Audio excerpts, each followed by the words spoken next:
This episode of Geek's Guide to the Galaxy is made possible thanks to support from listeners like you. So if you enjoy the show and want it to continue, please sign up to give us $1 or $2 per episode over at patreon.com/geeks. And if you'd rather make a one-time contribution, you can do that via check or PayPal over at geeksguideshow.com/crowdfunding. And I want to give a special thank you to Xana Marsh, who just signed up this week to support us on Patreon. All right, so now let's get to our show.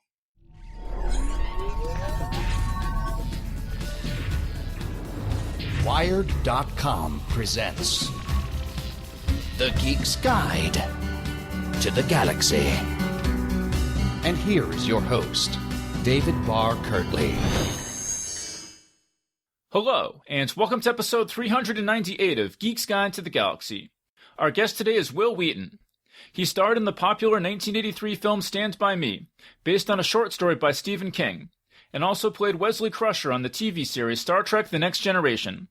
Since then, he's had a wide-ranging career as a writer, actor, internet personality, and all-around celebrity geek, including a recurring role as a fictionalized version of himself on the TV show The Big Bang Theory. And we'll be speaking with him today about several of his recent projects, which include narrating a new audiobook version of Andy Weir's The Martian, and hosting The Ready Room, a new aftershow discussing Star Trek Picard. And now here's our interview with Wil Wheaton. All right, so we're here with Wil Wheaton. Welcome to the show. Hello. Okay, so you recently recorded a new audiobook of Andy Weir's The Martian. So how'd that come about? I knew Andy. I was a fan of the book, so I read the book when it came out. I think I got it in the first week. I may even have gotten it in the first couple of days that it was released. I loved it. I reached out to Andy and I asked him if he would come be a player on my show Tabletop, which he did.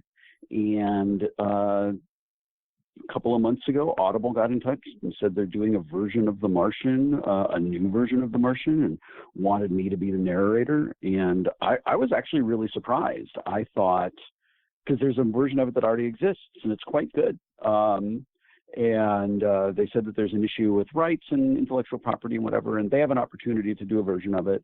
Would I be interested in doing that version? And I was thrilled. I was so excited because I'm a huge fan of the book. I'm a huge fan of the movie. And it just feels like this incredible opportunity to do something that's kind of prestigious. So I said yes immediately, and then we recorded it, and I'm real proud of how it turned out. So what was it like meeting Andy when he came in for Tabletop? It was really fun. He is exactly what I expected. You know, he's a big old nerd, real enthusiastic, real easy to talk to. And scary good at tabletop games. Yeah, I didn't get a chance to watch that episode. Did he win? I don't remember who won that episode. So then was recording The Martian, was it kind of pretty typical for your experience recording audiobooks, or was it different in any way? Yeah, for the audiobooks that I do, I insist on working with a director and working at a studio that I've been partners with for years, creative partners. And not every publisher wants to do that. Not every publisher wants to pay for a director. Not every publisher wants to pay the fee to use the studio. And that's absolutely their prerogative. I just won't work with them. My director, her name is Gabrielle DeCure. She and I have done incredible work together. And we have won awards together. We've created best-selling audiobooks together, and it's very much a collaboration. I do a lot of preparation, and obviously it's my voice doing all of the work, but she keeps me focused. She finds places like where I'm starting to get kind of fatigued because sitting down and performing nonstop for 6 hours is tiring. When I start to reach these points where I might be losing some of my energy or losing a little bit of my focus, she will bring me back in the way an engineer would not. So one of the things that is particular to the way I do audiobooks is that relationship and that creative process. There are other narrators who are very comfortable working alone just recording in a booth at home. There are other narrators who are very comfortable working with just an engineer and not being directed. But I have found that being directed takes my performance from something that is competent to something that is really memorable and pretty special. I record a lot of stuff for this podcast, like the intros and everything, and usually I have to do 4 or 5 takes just to get a decent, and I sort of cut and paste them all together just to get something that sounds okay. And I've always wondered, just with a long audiobook, do you do it all? Do you do multiple takes of the book, or do you just, if you make a mistake, you just go back and redo that sentence, or? Every now and then there's a section that I might feel like I'm not getting it, and I will read it a couple of different times. Sometimes if I feel like a section of dialogue has gotten muddy, if the characters have lost their distinction, I'll ask to do that again. I have real mild dyslexia, so it is not uncommon for me to skip a word, and Gabrielle will point out that I've skipped a word, and I'll go back and do it again. But I work for 5 to 6 hours at a time, and that's all I can do with a 1-hour break for lunch. It is exhausting. It's a constant performance, and it is challenging to use only my voice to tell a story instead of having access to the rest of my tools that I use as an actor. I can't move, I can't look, I can't change my expression. It's all in the voice. And I work really hard to do that to the best of my ability. So are there any moments that stick out from you from when you were performing your way through The Martian that stand out in your mind? About a year ago, I did a project for Cory Doctorow, and in that project, one of the chapters I performed, I had to read the number pi to like a couple of 100 digits, and that was really hard and really challenging, and if I messed up, I had to go back and completely start over and do it all again. Nothing I have done since then comes close to that level of memorability and significance. So I cannot remember anything that happened on The Martian that gets close to that. My overwhelming memory of The Martian is that it was really smooth and very easy and really pleasurable to do. As I said, I love the story so much that just telling it was really fun. And then also, like, there's a thing that happens, right? All of us who consume entertainment, we go to the movies or we watch a TV show and we think, man, I wish I could be that guy. I wish I could do that. And in this case, I got the opportunity and had the privilege of being these characters who I think are really cool and pretending to be Mark Watney and pretending to be all of the people trying to save him and pretending to be his crew. And that was really, really satisfying. And really just, it was really fun. And I feel like it just made the experience just, I don't know, that much more memorable. Do you feel like your interpretation of the character was different or the same as the movie or the previous audiobook? I don't know, because I avoided them both to be absolutely certain that I did not subconsciously incorporate any other actors' choices. I wanted the work to be entirely mine, based entirely on the book. It looks like from this email I got, it looks like there's some bonus material in this audiobook that wasn't in any previous version.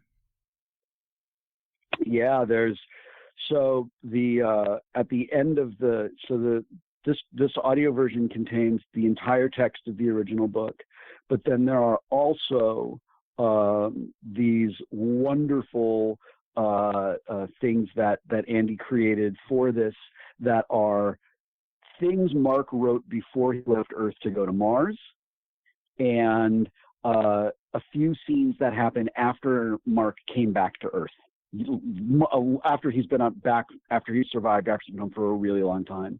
And it was an incredible privilege. The actor and performer who gets to bring those brand new pieces to life. Yeah, that's really cool. I mean, you mentioned Cory Doctorow, and I came across this quote when I guess you posted your story, Dead Trees Give No Shelter, on Boing Boing. And you said that you describe yourself as someone who is a writer in large part because Cory Doctorow supported me and gave me guidance when I was just starting out. I was just wondering what sort of support and guidance did he give you? So if we go back to around 2002 or 2003, I was still a fledgling blogger. I had been doing that for 3 or 4 years, and I was working very hard to carve out a new life for myself. I never wanted to be an actor. It was not my passion. It was a thing my parents made me do. I'm good at it, but it's not what I love to do. It's not what gets me out of bed every morning. What I love to do is write. And being a writer is how I hope to spend the rest of my adult life. So I was writing a blog. I was working on a memoir, which became my first book, Just a Geek. And I asked Cory if he would read it and give me notes, because I had never written anything like that before. How did you know him at that time? I knew Cory because I had done some activist events with the Electronic Frontier Foundation where Cory was working. So we had done a couple of things to draw attention to copyright abuses and to sort of push back against the DMCA and to ensure that people's civil rights were protected online the same way they are protected offline. So I knew him well enough, and I had read Down and Out of the Magic Kingdom, and I had been reading him as a blogger for years, that I felt like he was a person I could talk to who had experience, who would also just give it to me straight. And he did. He emailed me back, and he was like, I think you have some good ideas, but the form of this is actually pretty bad. Let me give you some examples. And he showed me, he quoted a thing that I wrote, and he said, all you're doing here is telling, you're not showing. Let me show you how to show this.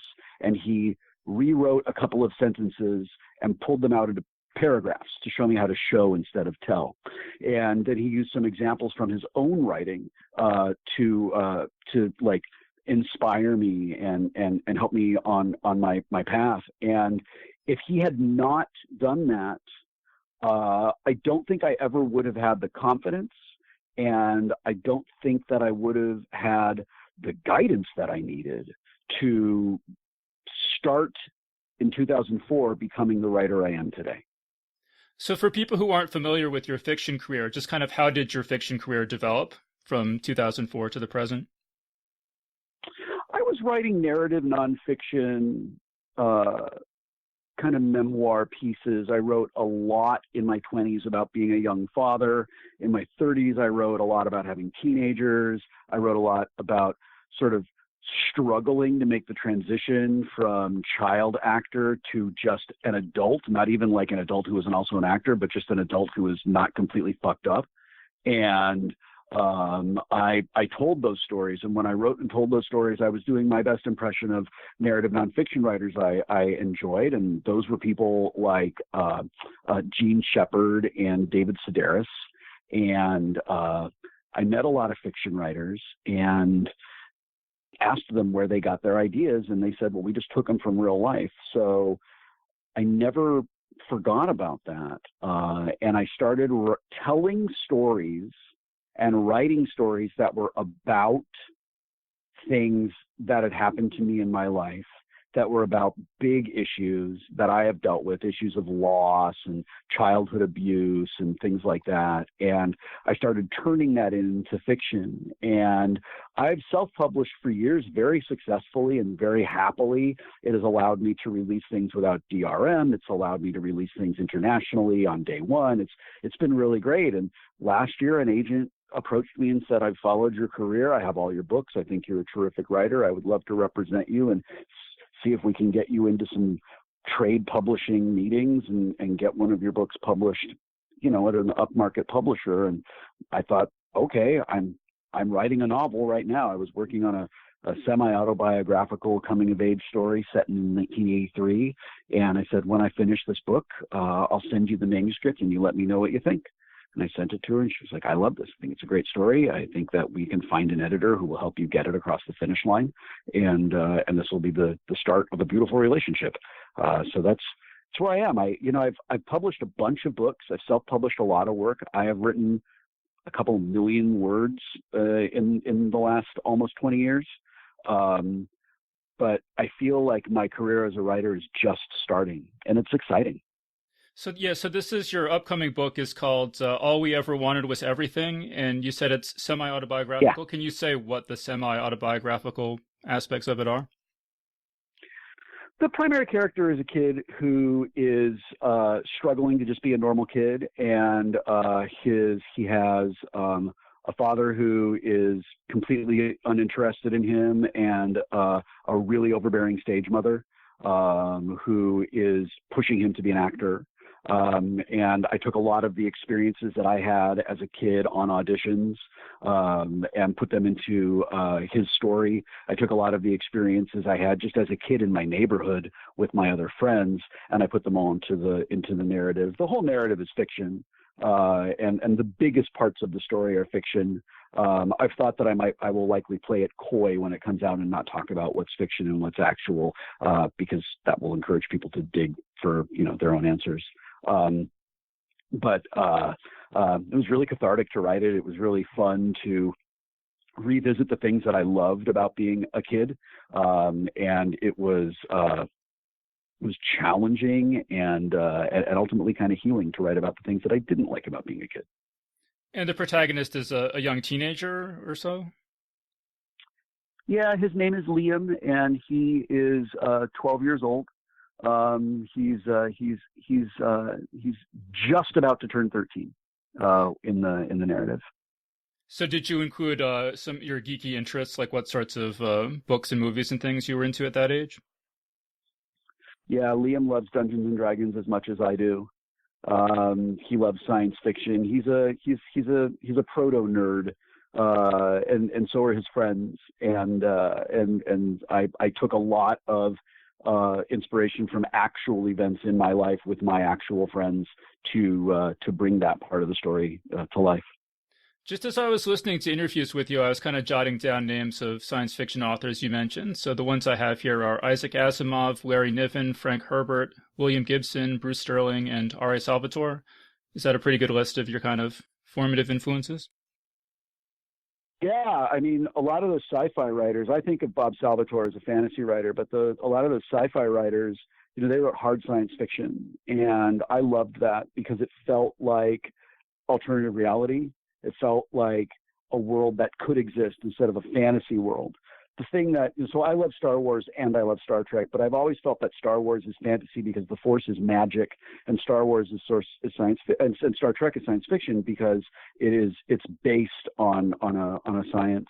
And I always loved that. It was a librarian when I was in third or fourth grade who identified for me that I was a science fiction fan. I went into the library and was trying to find a book. They didn't have whatever the book was that I wanted. And she said, I'm going to help you find a book. What do you what sorts of movies and TV shows do you like? And I said, well, I love Star Wars and The Black Hole.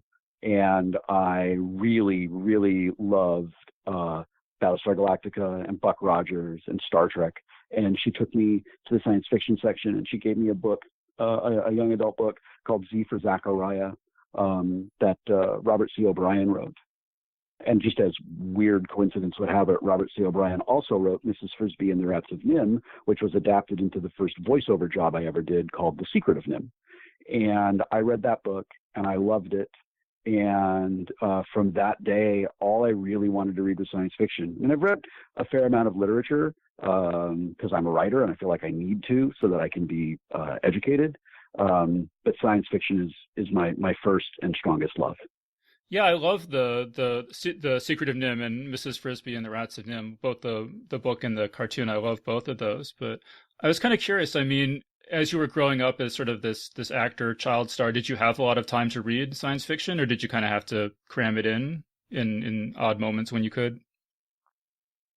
There was a rule in my house that as long as I was in bed by 9 p.m., I could stay awake as long as I wanted to if I was reading.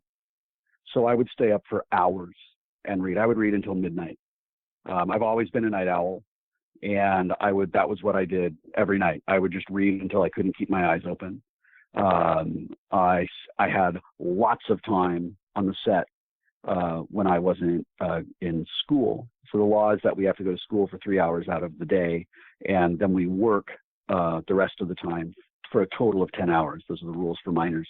And it was not uncommon for me to go in the morning and go to school for 3 hours and then have a couple of hours of doing nothing before they filmed us. And in that time, we didn't have handheld video games. We didn't have cell phones. I didn't even have a Walkman. I had books, and I would sit in the dressing room with my books, and I would just read. I would read until they made me stop reading to go to work. I mean, some of your stories that I read, like Dead Trees Give No Shelter and The Day After, are very much horror fiction. Did you grow up reading a lot of horror fiction as well? I did. I loved Stephen King. And when I was cast in Stand By Me, it sort of gave me permission that I didn't need but felt like I needed to go to the library and start checking out all of his books. And by coincidence or by fate, Night Shift as the first book of his that I read. And it has a couple of sci-fi kind of stories in it. Skeleton Crew has a great one called The Jaunt. And I loved them. And I loved them that they were science fiction, and I loved them that they were short science fiction with clear horror overtones. And my secret as a writer is I just do my impression of the writers I love when I'm writing stories. So when I write supernatural horror, I'm doing my very best to channel Joe Hill and Stephen King. Did you ever get resistance for loving fantasy and science fiction growing up? Not that I remember. I spent a lot of my childhood with my great aunt, who encouraged every interest I ever had. She was amazing, and she gave me love and affection and encouragement, and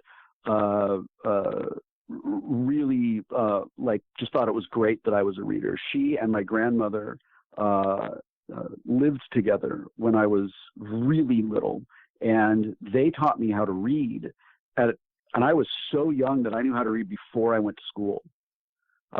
They taught me basic, I could write my name, I could do my numbers, and I could read simple books all before I was maybe 6 years old. And I think she knew how much I loved it. And she, one of the things I really miss about her was that she really encouraged me to do the things I love. I mean, how about now as an adult and you're writing this fiction, what sort of response do you get from readers in terms of fan mail and stuff like that? You know, for the most part, it's really positive. People tell me that they love it. People tell me that it's not what they expected. Especially with Dead Trees Give No Shelter, I hear from a lot of people, like, they didn't think that I was going to tell that kind of story.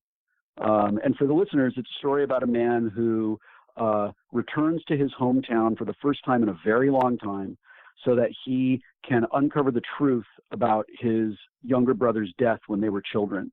And he gets a lot more than he was asking for. I was seeing that you're also into choose your own adventure books, and you'll do readings at libraries and things. And I was just curious if you have ever read Space Vampire, which is my favorite choose your own adventure book. I don't think I have. Choose Your Own Adventures were great. I have read so many of them, but I don't think I've read that one. When I turned 40, my friends gave me the first 20 Choose Your Own Adventures and the first 20 TSR Endless Quest books. And I have, since I got those, I have kind of limited my Choose Your Own Adventure choose your own story kind of reading to those 40 books, because they are the ones that I read when I was a little boy. They're the ones that I remember. All right, well, I would love to write one someday. I definitely recommend. I think you should increase it to 41 because space. I never miss a chance to recommend Space Vampire. It's so good. I appreciate that. I'll look for it next time I'm at the bookstore. Yeah, and the thing is that you never know whether the vampire is a good guy or a bad guy, and because it differs depending on the path. It's so mind bending. That's great. I love that. And so actually, my all time favorite book series is Roger Zelazny's Chronicles of Amber, and I know you did the audiobook. Oh, I did. Yeah, for books 6 through 10. I was just wondering if what that experience was like. It was exhausting. Those books are wordy and they're long. They are not the best in the Amber series. A couple of them were a real slog, but they have their fans, and the fans love them. Those books are absolutely beloved by a fan base that I would say is as passionate as like your average Star Trek fan is. And it was really important to me that I honor that and that I tell that story in a way that was really meaningful and enjoyable for the people who were going to hear it. But it was long. It took us like 5 weeks to do all those books. Yeah, if I'm being honest, Night of Shadows and Prince of Chaos I don't think are that good, but I just love that world so much. I've just read those books over and over. And actually, I had Roger Zelazny had narrated audiobooks, himself, and I used to just listen to those every night before I went to bed. I just love that story so much. That's really cool. I have heard from a lot of people that I read them bedtime stories, which is kind of unsettling. But it also feels really good. It makes me feel like my work means something to people. Like, yeah, your work is the thing I like to fall asleep to. I'm like, okay, I thank you, I think.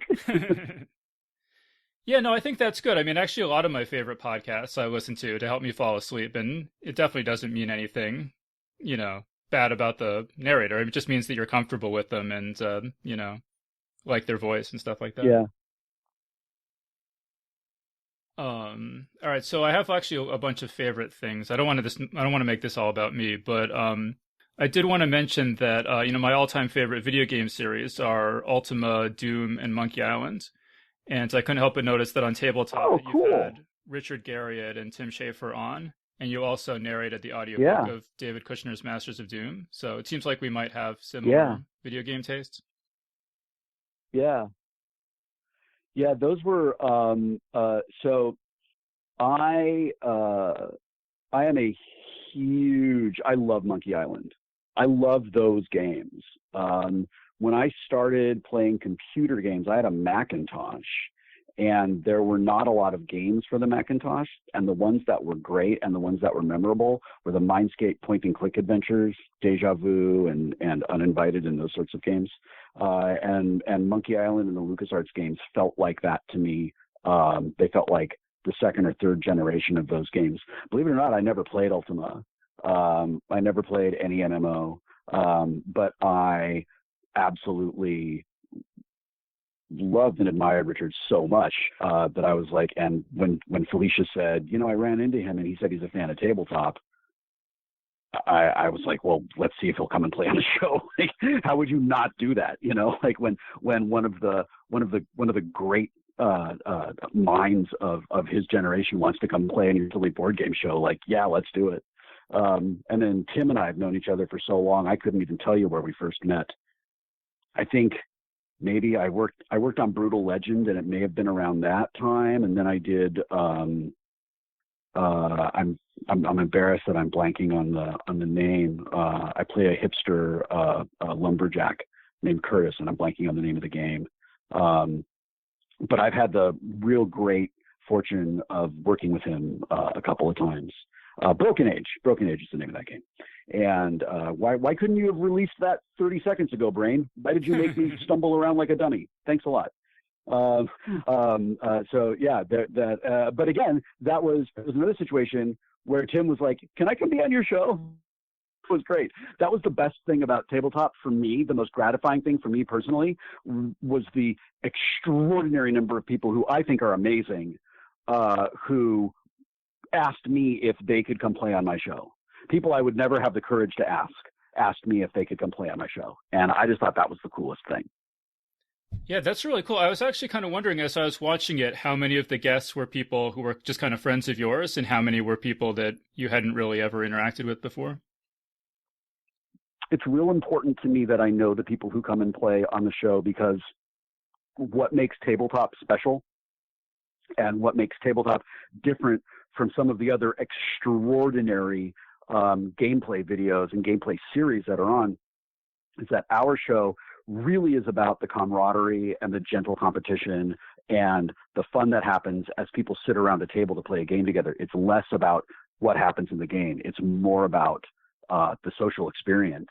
And to facilitate that, I need to have people I know who I am friends with, who I would want to play games with as much as possible. Every now and then I end up, we did one episode where I didn't know anybody. It's not one of my favorites because it just felt awkward and weird. And then we've since then I've told the other producers, like, we really need to get people I know, mostly people I know, because for this particular show, I can host things with people I don't know and it's fine. But for this particular show and what this show is about, I really do need to know the players. Were there people who reached out to you that really surprised you, where you're like, oh, I wouldn't have thought you played tabletop games? The biggest surprise for me was when I worked on Supergirl and Melissa Benoist ran up to me and basically recounted 5 seasons of tabletop or 4 seasons of tabletop, and told me how she and her husband play games and how much they love them. And I said, if I do more tabletop, do you want to come play on the show? And she was like, are you kidding? I could be on your show? You would choose me? You would let me do it? And I'm like, you're Supergirl. What do you mean? I think you have the balance of power in this relationship all wrong. That was very surprising to me. It's always surprising to me when I meet people who watch the stuff. Like, I can see numbers, I know 5 million people watched that, but there's a difference between the number 5 million on the view count and actually encountering a person who tells me, oh, here is my personal story of how your show touched my life and touched my family. And it is awesome, and it is occasionally overwhelming, and it blows my mind when it is someone who, like, I just think would never have any interest in anything I do. That was one of them. Well, right. I mean, I heard you say that you felt like tabletop was really increasing the visibility and popularity of tabletop games in general. I was wondering, could you what sort of feedback do you get, or could you quantify what is sort of the feedback you get that leads you to believe that all these people are being brought to tabletop games from watching the show? I will tell you my favorite tabletop related story of all time. In between seasons 1 and 2, a fellow emailed me and he said, I wanted to thank you for making tabletop. I have 4 kids and they range in age from 8 to, I want to say, 16, maybe 17. Every night we have dinner, and then everyone kind of retreats to their own corner, and everybody does their own thing. And we watched an episode of Tabletop together, and then we watched another one. And now my kids want to play games with their mom and me every night.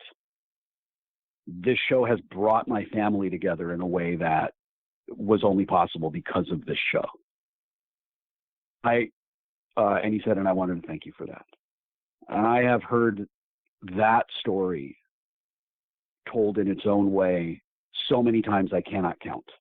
And it means the world to me. I knew we were making something that was going to be cool. I knew we were making something that was going to be fun. I didn't know that we were making something that was going to mean so much to people on a personal level. And I didn't know that we were making a show that was going to be part of revolutionizing tabletop gaming. Yeah, my girlfriend is really into tabletop gaming, and we got Mice and Mystics. It was probably like years ago at this point, and I've never just like a couple times I've sat down and tried to figure out the rules, and I'm just like, oh man, I don't have time for this right now.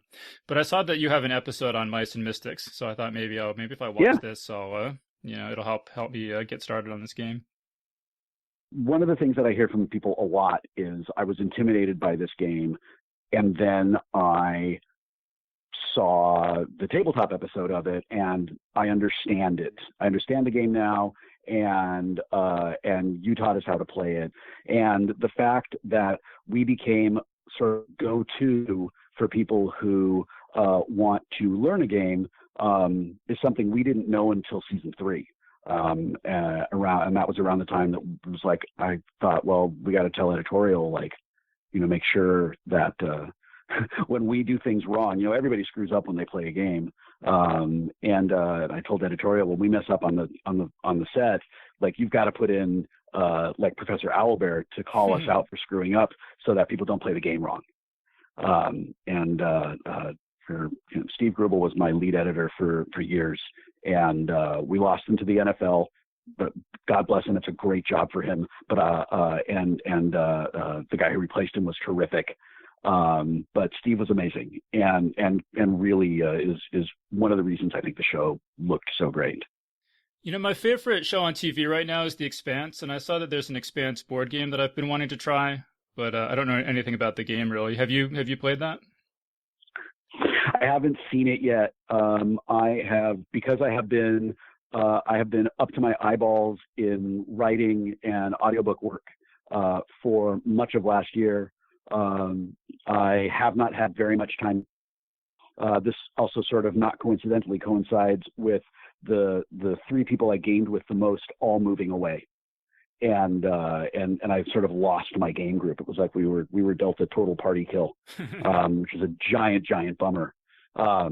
So instead of playing like once a week, I get to play like maybe once every couple of months.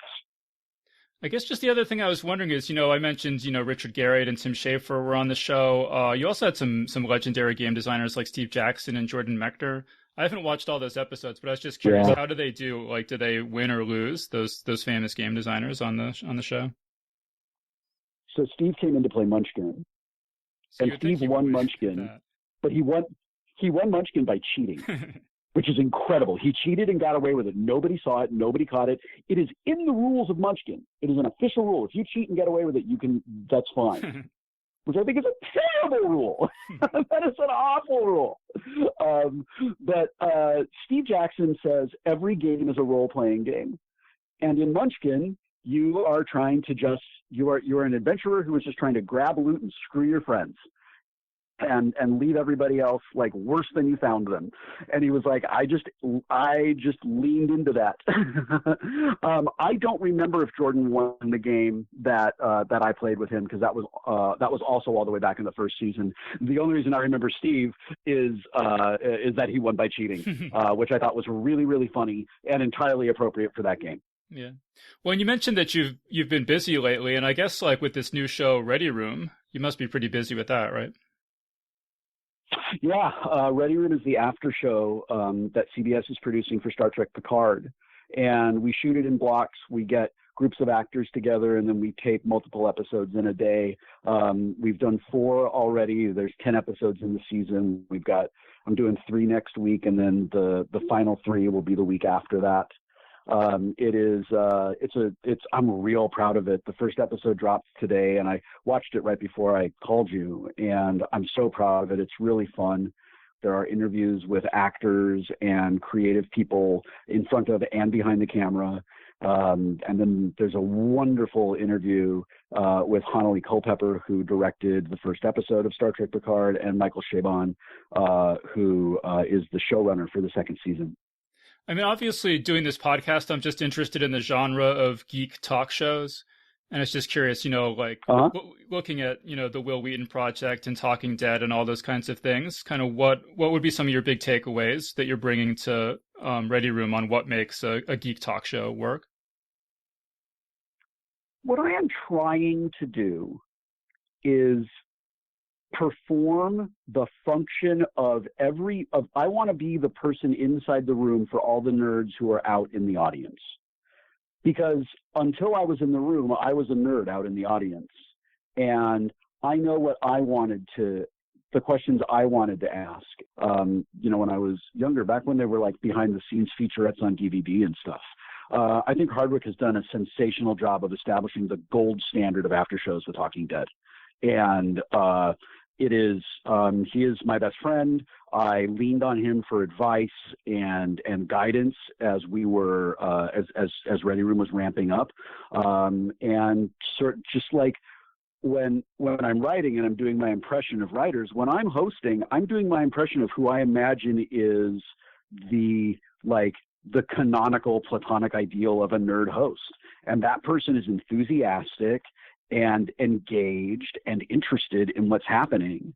And because I come from a world where I have a lifetime of experience as an actor, but I have also been a writer for the last almost 20 years, it's really, I am hopeful that the questions I am asking are a lot more interesting and a lot more insightful, that let us get into questions and topics that are a little more complex than, whatever your standard Entertainment Tonight kind of question is. I think, I think that we as nerds or as geeks, however you want to call us, we have a certain expectation for things. We love things in a real specific way. I'm on record saying being a nerd is not about what you love. It's about the way you love it. We love things with a level of at a granular level that a casual fan just doesn't. It doesn't mean that they are less of a fan than we are. It just means that we are experiencing this fandom in a different way. And my fellow nerds who are going to tune in to watch an after show have a very particular set of expectations. I know what those expectations are because they are my expectations. So I had the privilege of working very closely with the writers and producers on Ready Room, even though it's not my show. I'm just a host. I'm not a producer. I'm not a accredited writer. But I had the privilege of working with them for a few hours on our rehearsal day to shape it to reflect who I am. And I'm really happy to share that there was very little work to do. These guys get me. Like, they understand. They've seen me on panels. They've seen me when I have moderated before, and they're letting me and my nerdy enthusiasm for nerd stuff, they're really letting it come through. And that has been incredible. So sort of, my lifelong dream has been kind of to see a geek talk show on TV where it would interview my favorite writers, favorite fantasy and science fiction authors. Do you think there's any hope that that'll ever happen, or is that too niche for television? It's too niche for television, but it's absolutely appropriate for internet. I mean, so Andy and I sat down and did a conversation about The Martian, and Audible put it on their website. It's about a 20-minute conversation that we had talking about the characters and the story and our experiences as writers and our shared experiences as nerds and our shared experiences being on Tabletop. And I think there is absolutely a place for that kind of conversation. And I think Audible knows, which is why they asked Andy and me to do this together. I think they get it. There are some real smart, real creative people there who understand that audiobooks are not audiobooks are not the B-movie version of print books. They're not like an extra revenue stream for a movie property. They are their own thing. Audiobooks are the way people are encountering literature and storytelling these days, and more and more and more. And there are so many people who are reading through audio now that there's an app available that people could just log on to. And if they wanted to watch that kind of show, I personally think there is absolutely room for a show like that. And I think there's more people like you out there than you think. Well, and also speaking of Audible, I mean, they reached out to me to talk to you, so they obviously have good taste in podcasts. So that's another thing. Absolutely. Yeah. I thought it was funny. I saw you say in an interview that your wife is not a Star Trek fan, and I was just curious if she is not. Has she watched at least the episodes that you're in, or not? Every now and then, so a couple of nights a week, I watch the original Star Trek on MeTV. And immediately after the original Star Trek is over, they start Next Generation. They don't even show a commercial. So it is real common for me to catch the beginning of an episode of Next Generation. And most of the time, I don't need to watch it.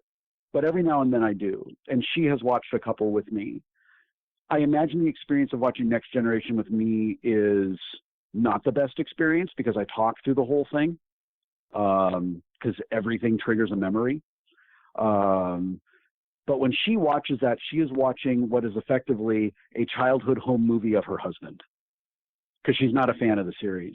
However, when Star Trek Picard was about to happen, and when I got access to the episodes before they were officially released because of my work on Ready Room, she has watched every episode with me, and she is crazy about it. She loves Picard in a way that I did not think was possible. I didn't think my wife was going to like a science fiction show the way she loves Picard. And that fills me with excitement for other people who are in mixed marriages where they are the nerd and their wife or husband is the muggle. And it makes me feel like this is a thing that they're going to be able to share. And I think that's really cool. You know, I just watched the first episode of Picard earlier today, and I just want to highlight one detail that I really loved was, at least this is how it looked to me, is that the Golden Gate Bridge has been covered with solar panels, I guess because they have all the flying cars and everything. Nobody drives on it anymore. I loved that too. In the second episode of Ready Room, Akiva and I talked about, Akiva Goldsman talked about how much of Picard takes place on Earth. And how much we're seeing an aspirational version of Earth, particularly as it relates to Starfleet headquarters. And I said, I love that the Golden Gate Bridge is covered in solar panels.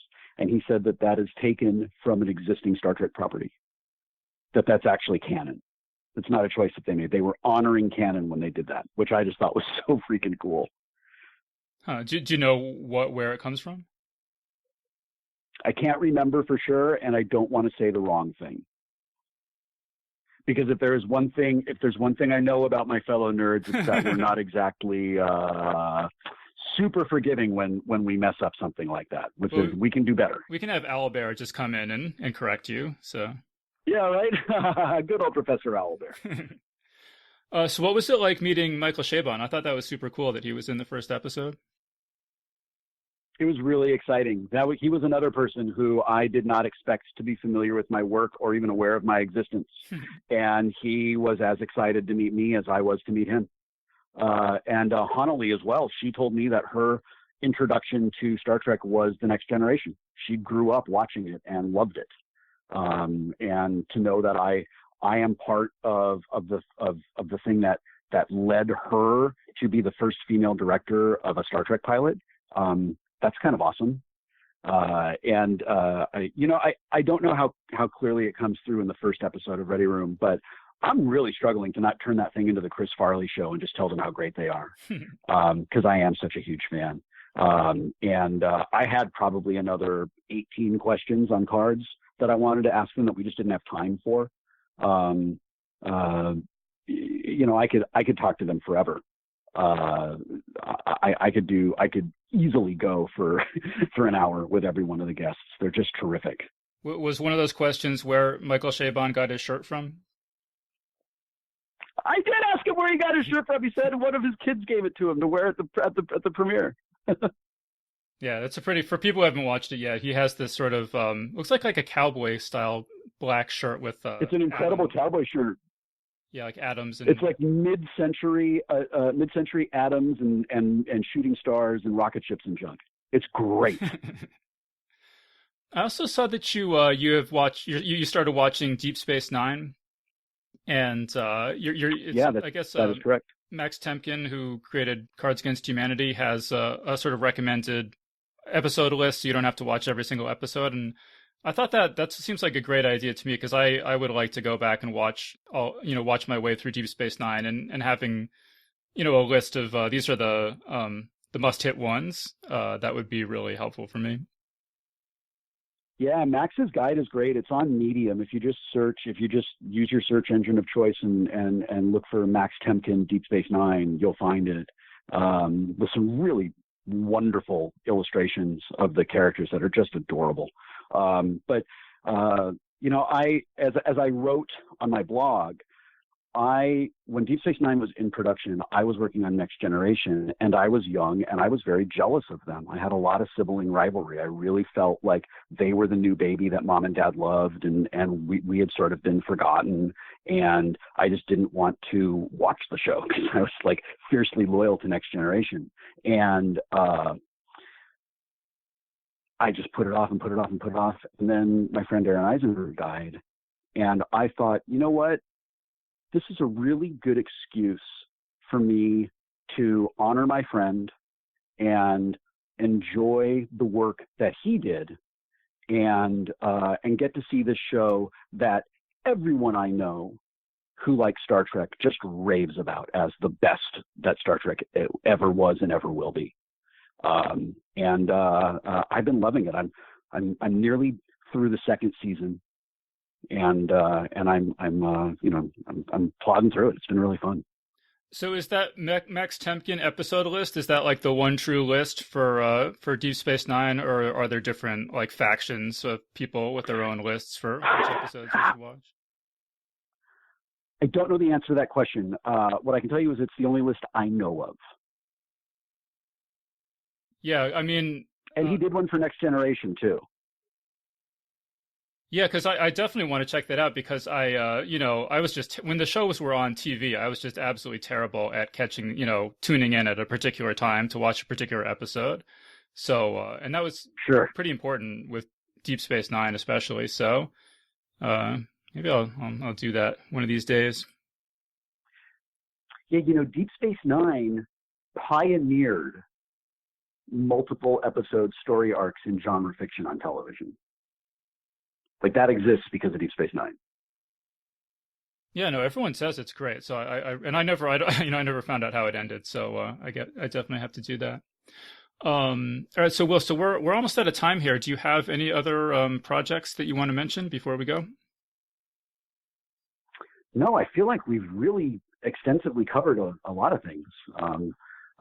There are a couple of projects in my pipeline that I can't talk about right now because they are NDA'd or we're still in negotiations, but it is looking like this year is going to have some really, really fun, special opportunities that I'm really, really excited about. I mean, I know you did these podcasts like Radio Free Burrito and TV Crimes. Do you think you'll ever return to podcasting? I don't know. It's a lot for me because it's not how I make my money. It's a lot of work, and I often feel like nobody listens to them. So it is not a priority at the moment. But Mikey Newman and I had an incredible time doing TV Crimes. I would love it if everyone listening to this went and listened to our archive. There's only like a dozen episodes where we watched bad TV shows and then we put them on trial for their crimes against humanity. It's really funny. I'm real proud of it. But that is something that I loved. When I was a kid, I wanted to be a DJ. I love music. I love radio. It's something that I really wanted to do. So I loved that. I really leaned into that when podcasting was new. And I did it a lot for a really long time. But I don't have the creative need to do it right now. That's not to say that it will never come back. but it's just not a thing that I need to do. And I am finding my creative satisfaction and my creative outlets in other places now. It's interesting that you mentioned that there's no money in podcasting. I wish someone had told me that 10 years ago. Well, I mean, there's money if you're Serial or the Crooked Media folks, right? I mean, there's definitely money in podcasting. It just doesn't get down to us. All right, so I think we're going to wrap things up there. So we've been speaking with Wil Wheaton, and you should all go check out his new audiobook version of The Martian over on audible.com. So, Wil, thank you so much for joining us. It was a real pleasure talking with you. Thanks a lot. And that was our interview. So big thanks again to Wil Wheaton for joining us on the show. And remember that Geek's Guide to the Galaxy is made possible thanks to support from listeners like you. So if you enjoyed the show and want it to continue, please sign up to give us $1 or $2 per episode over at patreon.com/geeks. And if you'd rather make a one-time contribution, you can do that via check or PayPal over at geeksguideshow.com/crowdfunding. So big thanks again to everyone who's contributed. We really appreciate it. All right, so that was our show. So thanks everyone for listening, and we'll see you next time. The Geek's Guide to the Galaxy is a production of Wired.com. For more information about the show, visit geeksguideshow.com. To learn more about your host, visit davidbarrkirtley.com. Music and voiceover produced by yours truly, Jack Kincaid. If you enjoyed this program, tell your friends. If you didn't enjoy it, tell no one. Thank you for listening.